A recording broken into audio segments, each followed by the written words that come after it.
Today, I'm taking you on board the long-anticipated new international train connection between Copenhagen and Prague, operated by one of these sleek new ComfortJet trains from the Czech railways. Join me as I check out the first-class experience, including the great onboard service, comfortable seats, and take a look at the train's many other great features. So, how does it hold up on one of Europe's longest daytime train connections? Let's go find out. Good morning here from Copenhagen main station here in my home country of Denmark. Today we'll be checking out the brand new international train connection down to Prague in the Czech Republic, which is operated by České dráhy, Deutsche Bahn and DSB in cooperation, using one of České dráhy's new ComfortJet trains. So today on this 13-hour journey we'll really get to put that to the test. Let's head inside the station and get going. Welcome to Copenhagen Central Station, or Københavns Hovedbanegård. It's one of the main rail hubs in Denmark and has its roots all the way back to the opening of the first railway line in Denmark in 1847. However, the current station, while located roughly on the same site as the original one, this one dates back to 1911. And speaking of the original station, a major renovation program was recently announced, which will remove some of the newer shops in the center of the main station hall to bring the station closer to its original look. Oh no, because of the construction they seem to have removed the model railway. Or at least it's moved somewhere else while the construction takes place, because it's not in its usual spot here. And while we have hopefully only temporarily lost the model railway, many of the station's other shops and facilities remain open, including the ticket office, which above it has the first-class lounge. It's a small space with some chairs to relax or work in, and offers complimentary hot drinks and fruit. Heading down to the platforms, we can see the busy commuter traffic coming in and out of the station, as our train is scheduled to depart a little after 8 AM. However, this is actually a temporary timetable due to late-running track works in Germany. I'll talk more about the schedule and frequency of trains to Prague later in the video.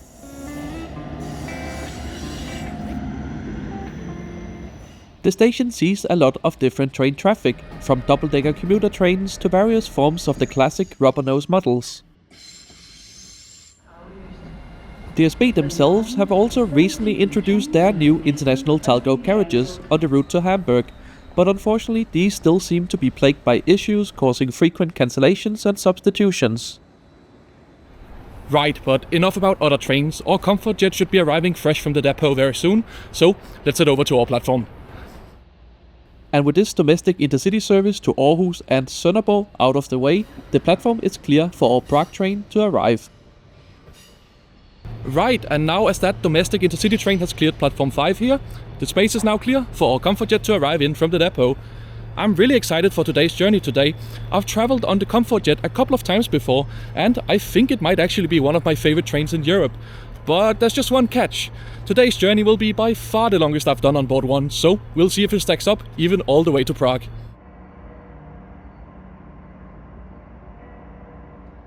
And here it comes, the brand new international train that will take you directly from Copenhagen to Berlin, Dresden and Prague.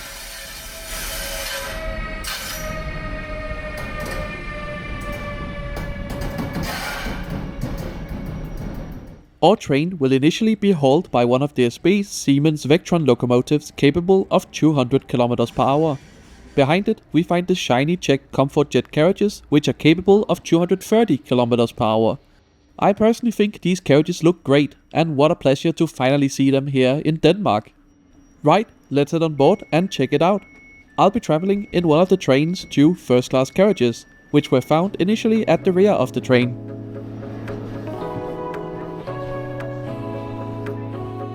Right, here we are at my reserved seat for the next 13 hours down to Prague. And with my bag secured in the large overhead rack, we are finally ready for departure. Which today is a couple of minutes behind schedule, starting our long day ahead on the European railway network.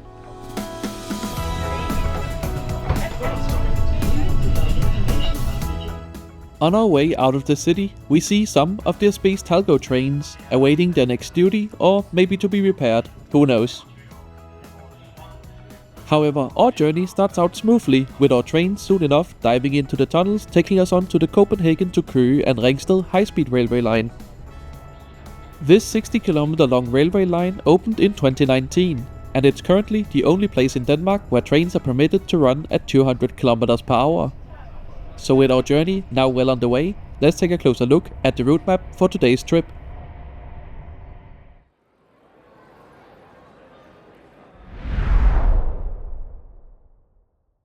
We are on board train RJ385, which is currently the only daily direct train from Copenhagen to Prague. Our trip will cover 1,183 kilometers traveling via Hamburg, Berlin and Dresden to Prague, which is scheduled to take 13 hours and 3 minutes, giving the train an average speed of 91 kilometers per hour. However, both our journey time and the route we are taking today have temporarily been extended, as the track works on the much faster line between Hamburg and Berlin did not finish on time. Once the works are completed, which is currently expected around mid-June, the journey time from Copenhagen to Prague will be reduced by 2 hours. When that happens, service will also increase to 2 daily direct trains all the way from Copenhagen to Prague, as well as an additional summer-only overnight train. Anyway, we are now speeding across the Danish island of Zealand, and I decided to take advantage of the at-seat restaurant service offered to first-class passengers by ordering with a dedicated first-class host. Unfortunately, many of the options were unavailable as they had sold out on the train's run up to Copenhagen yesterday, but I ended up ordering some eggs with ham as well as a flat white. And while my breakfast is cooked, let's take a closer look at the seats we'll be spending the next many hours in. I must say, I really like these seats. They feature a soft and comfortable head cushion, which works great in combination with the winged headrest. The seat also strikes a great balance between the simple but supportive ergonomic design with loads of padding. It's become one of my personal favorite new train seats. Sizable armrests with padding are also provided, and the legroom is good without being impressive, and has a footrest too. I think some tall passengers might find the seat structure a little obstructive, although personally at 187 centimeters tall, I only found this an issue when stretching my legs fully. The seat is also equipped with a personal bin, a large and sturdy tray table that comes with a laptop extension bracket, and there's also a power outlet below the seat. The seat also offers a good amount of recline, making it very relaxing. And the first class seats that are arranged in pairs also feature wireless charging.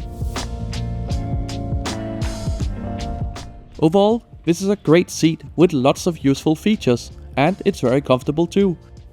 Honestly, there's not much to be disappointed about here.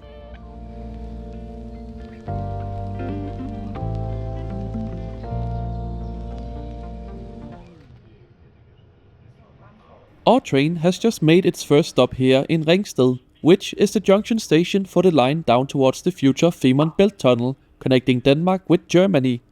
Once the tunnel opens sometime in 2030 something, it will cut journey times by around 2 to 3 hours, meaning the train to Prague will probably take around 8.5 hours. But for now, our train still has to take the long way around, heading all the way west to Jutland before finally turning south towards Germany. But one thing that didn't take long, at least today, was the breakfast service, which arrived not too long after Ringsted. Both the food and coffee was pretty good, and it was served on proper tableware. It certainly beats having just a vending machine on board. And before I knew it, we were already entering the 8-kilometer long Great Belt Tunnel, which is one of the most impressive water crossings and pieces of infrastructure in all of Denmark. I mean, the food is not cheap, but this is the only restaurant that works under the Great Belt, so... And that is of course what you're really paying for, a moving restaurant with an ever-changing view and the convenience of not having to wake up earlier to get a cooked breakfast before catching this fairly early departure. In the distance we see the impressive Eastern Bridge carrying cars across the strait, but this was deemed too steep and exposed especially for the many freight trains using this route, so a tunnel was built for the trains instead. But on the western section of the crossing, west of the small island called Sprogø, the motorway and railway do share the same 6.6 km long western bridge.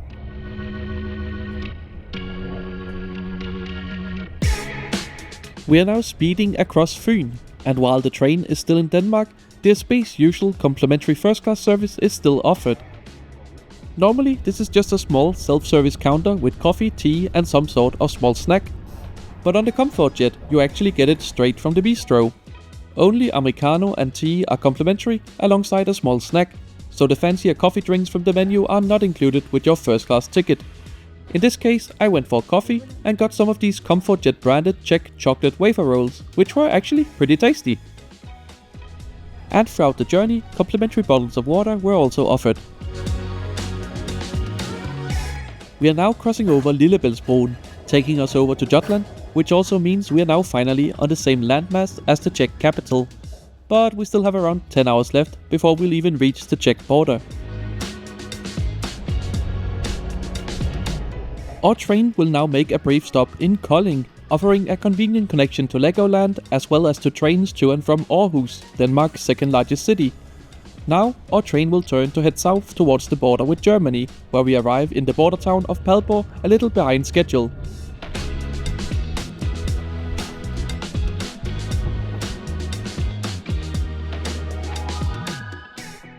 We pick up a bit more delay here, as the German crew taking our train down towards Hamburg is arriving late on this Talgo service from Hamburg. Also, take a look at this silly little ramp setup they have to use to board the Talgo trains from the low platform here in Padborg. Unlike our ComfortJet, the Talgo doesn't have this cutting-edge technology called a retractable step, which is actually pretty handy in Europe's unstandardized world of platform heights. Because of the delayed Talgo, we end up departing Padborg with a delay of around 20 minutes. And shortly afterwards, we uneventfully cross the border into Germany, here at this little opening between the trees.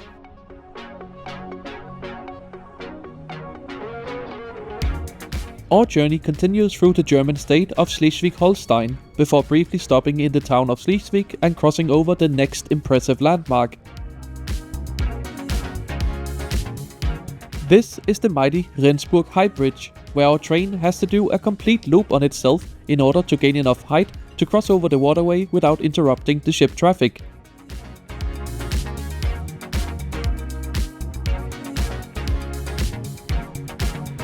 The bridge was opened in 1913, and even here, well over 100 years later, it is still just as impressive as it must have been back then. Eventually, the Hamburg S-Bahn comes into view, meaning we are now approaching Hamburg Altona, the first of our 3 stops in Germany's second largest city.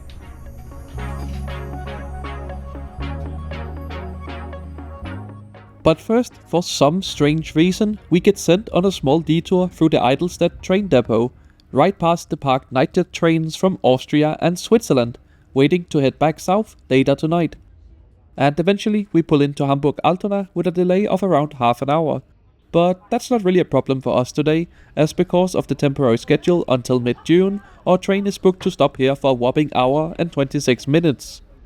Eventually, this time-consuming stop in Altona will be completely eliminated, not only because the station itself is closing sometime around 2030 and being replaced by a new one a bit further north, but also because there will no longer be a need to switch from one of DSB's fairly basic Vectron locomotives that are only equipped to run in Denmark and Germany, as one of České dráhy's own new multi-system Vectron locomotive, like the one that's currently being attached to our train, will be able to pull it all the way from Copenhagen to Prague.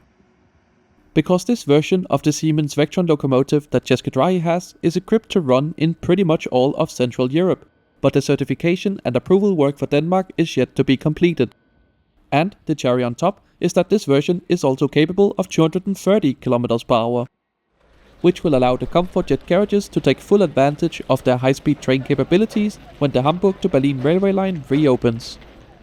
Right, here we are, welcome to Hamburg Altona, where our train has to wait 90 minutes due to basically the track works on the main route between Hamburg and Berlin overrunning, and then we have to take a diversionary route, which causes the times to be pushed back in order to fit in with all the other trains from Copenhagen.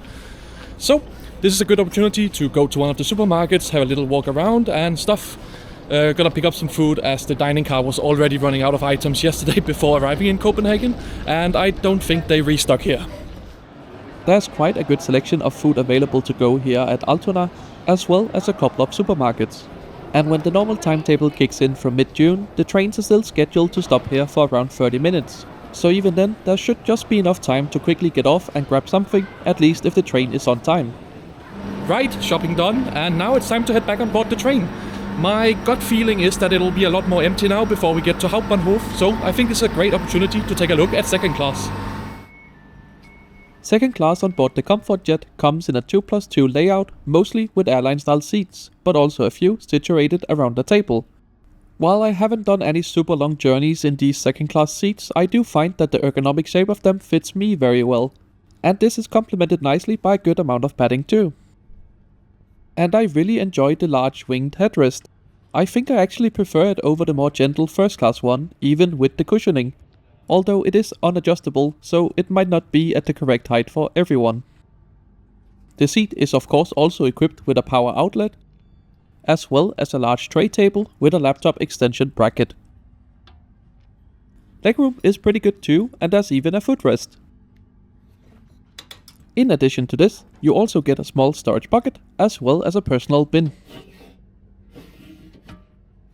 You can also recline the seat, offering a more comfortable position to relax in. Overall, it really feels like a lot of effort has gone into designing a modern seat that's comfortable even on these very long journeys. But since I've only spent a couple of hours in one of these seats before, I can't say whether it truly holds up on a 13-hour odyssey like today. Throughout the train, you'll of course also find standard amenities like luggage racks. There's also a dedicated bike storage area, complete with charging for e-bikes. And there's of course a large accessible area with plenty of spots for wheelchairs, although this is still a high floor train, so assistance will need to be booked when getting on and off. The accessible area is of course located next to the accessible toilet, which you'll find just across the vestibule. Just behind the toilet, you'll find the train's information point, making it easy to locate the staff throughout the journey. And there's also a dedicated kids zone on board, complete with a television showing cartoons, as well as a few of the tables being painted with board games. And just outside in the vestibule, you'll find baby stroller parking. It's a great train with many great features. And now it's time for us to continue our so far comfortable ride towards Prague, as we now head through Hamburg.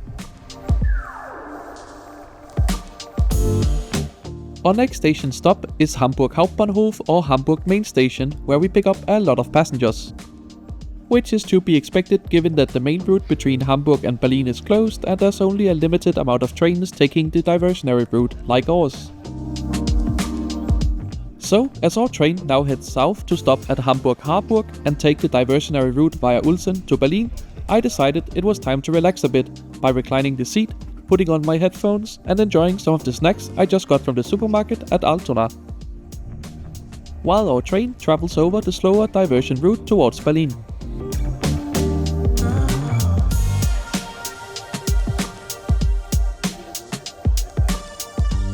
So we just left Stendal Hauptbahnhof and are just about to join the Hanover to Berlin high-speed railway line, which allows for speeds up to 250 km per hour. So it'll be interesting to see if we can reach our new Vectron and ComfortJet carriages maximum speed of 230 km per hour, at least on that short stretch. We'll see in just a few minutes. Unfortunately, despite the high speeds allowed at least partially on this line, today we did not manage to get above 200 km per hour. Perhaps it was just simply not needed today, as our train is currently running mostly on time.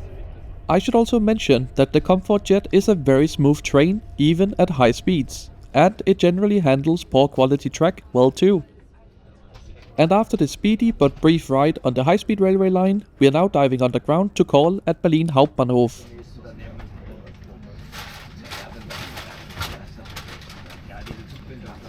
Unfortunately, this is where the trip starts to go a little bit wrong, as there's some sort of technical issue with the train now, which required it to be rebooted and have some new paperwork done, which took a while to arrive. And after waiting some more, we finally shut the doors and departed Berlin at 18:02 with a delay of 35 minutes.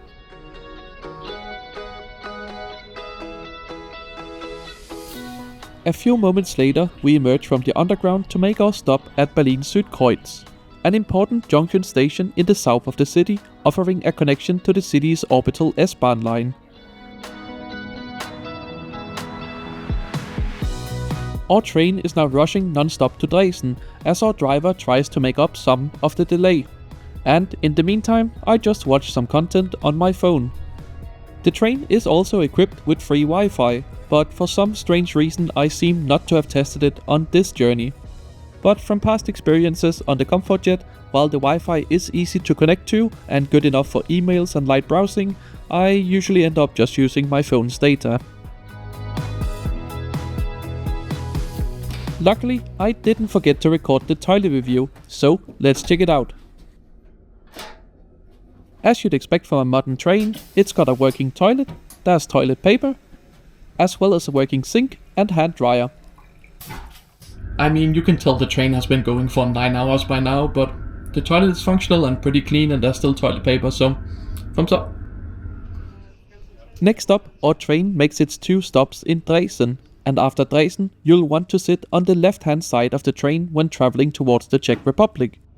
This is where the train enters the Scenic Elbe Valley Railway, running through the national park area, often referred to as Czech or Saxon Switzerland. Unfortunately, because of our delay, we are almost out of daylight by this point, and the weather certainly also did its very best to make sure we saw as little of it as possible. After our stop here in Bad Schandau, the train will shortly cross the border into the Czech Republic. And not long after, we make our first stop in the Czech Republic, Děčín main station. And this is a great time to order some dinner from the restaurant car, as after Děčín, happy hour pricing on the menu applies, meaning many items are significantly discounted. Unfortunately, everything but the Svichkova had sold out by this point, but hey, I like Svichkova, so not a problem for me.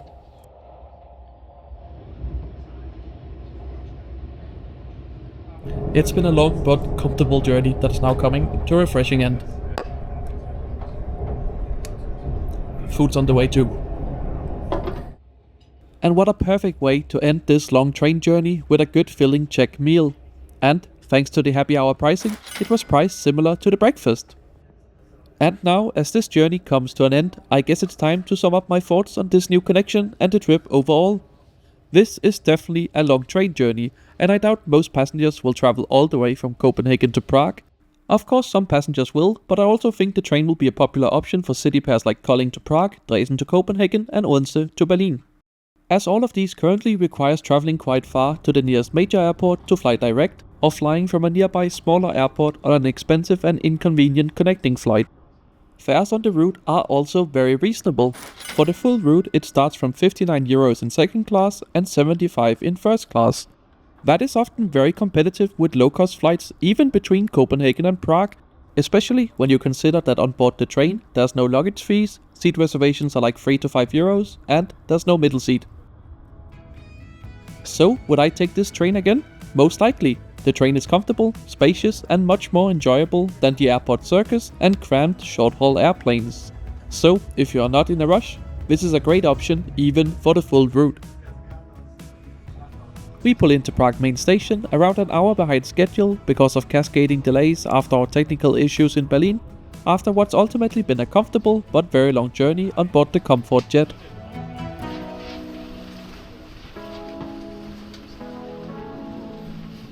Thank you so much for joining me in this trip today. If you liked the video, make sure to subscribe as I try to post a new one every Sunday. You can also become a member of the channel to give it a little extra support. For just a couple of euros every month, you get early access to all my videos as well as exclusive travel updates. You can really tell that České dráhy put a lot of effort into making the ComfortJet a great train that passengers would actually want to do long journeys on board. And if you want to see a long distance train where the operator just purchased the cheapest acceptable train for the job, why not watch my video on the new DSB Talgos by clicking the card on screen now. And as always, thanks for watching.